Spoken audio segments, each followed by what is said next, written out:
There's no such thing as the perfect earthly dad. My dad never got Father of the Year award, not even once.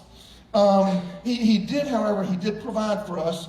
And if we were ever in trouble, he was the first one to take care of us and bail us out. But other than that, we didn't really see him much at all growing up. And one day I was in my early 20s. I'd already had 3 children by now. And I'm playing with my 3 boys. And my mom comes over and she says, "John Paul, you're the greatest father I've ever seen. How did you learn how to be such a great dad?" And then she said, "You're nothing like your father at all." And I said, "Mom," I said, "why is that? Why was it like this growing up? Why did we experience this?" And my mom said this, "Well, honey, your dad's dad was a very, very mean father." I said, "Granddad?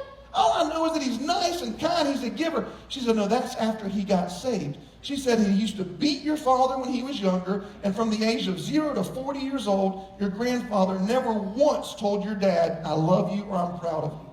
Not once.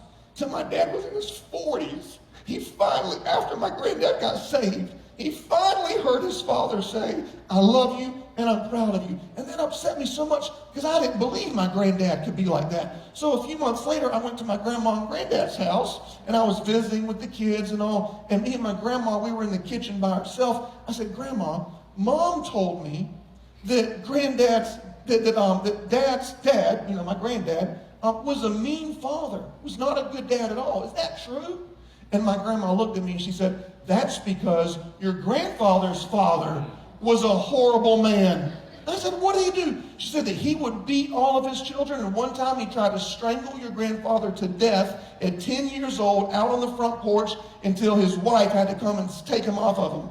She said that your grandfather's dad, anytime he or his siblings did wrong, he would lay them in their bed, pull out the shotgun, put the bullets inside of it, put the barrel up against their skull, and say, "If you do this one more time, I'm going to blow your brains out." I said, "What the hell is wrong with our family? Are we raised by wolves? Like, what are you doing? Like, what is this? What is this?" Listen, we have no idea what our parents went through when they were children and what their parents went through when they were children. Let people off the hook. Your heavenly Father might not have told you who you are and how much he loved you, but your earthly father, but let me step in and tell you what your heavenly Father says in Jeremiah 31.